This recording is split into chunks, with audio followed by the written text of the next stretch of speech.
Hi, my name's Rebecca Matveyeva from 5starenglish.net, and today I'm going to give you some phrasal verbs to use with get. Before we start, let's remind ourselves what a phrasal verb actually is. Okay, so it is a verb that works with particles. These could be prepositions or and adverbs. And these particles that you put with the main verb usually change the meaning of the verb in some way. Okay, so let's have a look with the verb to get to begin with. So we know that this means on its own to receive or to understand. So for example, yeah, I get it, I understand. I got a new car at the weekend. I received this new car at the weekend. What about if we add the particle up? Well, to get up is to leave your bed or to stand. A fairly common verb that most of us probably know. And you can add more than one particle. To get out of. So plus out, okay, plus of. So you've got a preposition and an adverb there. And that means to avoid something or to exit. So to get out of a car, or to get out of something I don't like. For example, when I avoid it, but more on that later. Okay, so basically your phrasal verbs are verbs with particles that change the meaning depending on what particles they are. Let's have a look at your examples. Phrasal verb number 1 is to get on with someone or to get on well with someone. What does this mean? It means that you have a good relationship with someone if you do get on well, if you get on with someone. As an example, the people on my team at work are really nice. We get on well with each other and even socialise out of work. But what about if you don't get on with someone? In the negative sense, you would say, I don't get on with my new boss. I think we're going to have problems. Okay, so if you don't have good relations with someone, you say, I don't get on with them.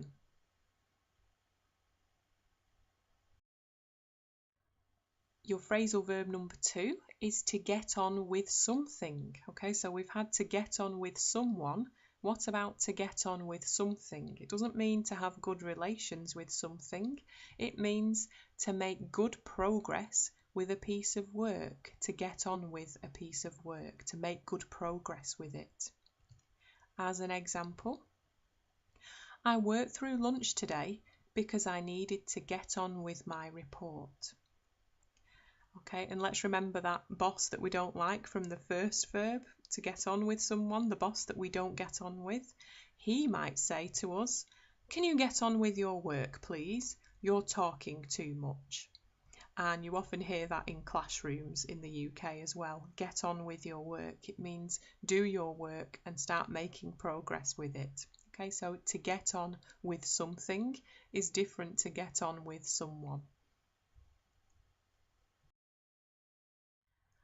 Phrasal verb number 3 is to get out of doing something. So here we have the particles that are prepositions and adverbs. Get out of.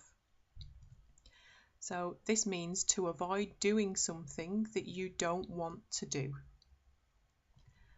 For example, I was really worried about making the presentation in front of the whole company, but the night before I broke my leg and ended up in hospital, so I got out of doing it.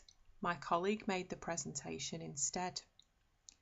So the person didn't have to do the presentation in the end. They broke their leg, they ended up in hospital, they got out of doing it. Another example, I would love to come to your party, but I have a meeting really early the next day that I can't get out of.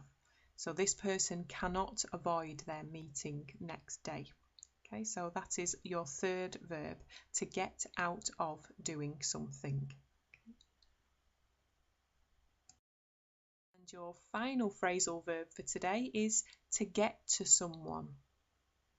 Okay, if you get to someone, then you annoy or upset someone.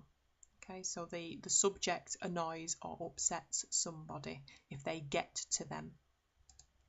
Let's have an example. I know I shouldn't take what she says seriously, but her comments really got to me. I cried all evening. Okay, so yesterday, earlier, her comments got to the person who is talking. Her comments really got to me. Let's have a look at another example to finish. Life is difficult for Jane at the moment. She has a lot of work, her children are still only small, and her husband is ill.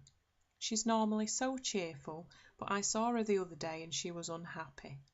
I think the stress is getting to her. So here, the stress is getting to her, not a person, but a thing. Stress is getting to someone. The stress got to her. Okay, so that is your last verb for the day, to get to someone. Recap. We had verb number 1, to get on well with someone, or to not get on with someone, of course. Number 2, to get on with something. 3, to get out of doing something. And 4, to get through to someone. These are your 4 phrasal verbs, which I hope you found helpful. In any case, as always, if you have any suggestions or questions, please just let me know. You can send me an email, rebecca@5starenglish.net, or you can reach me through my website or on Facebook or contact you, wherever you prefer. Thanks very much for joining me, and I wish you all the best with your English studies.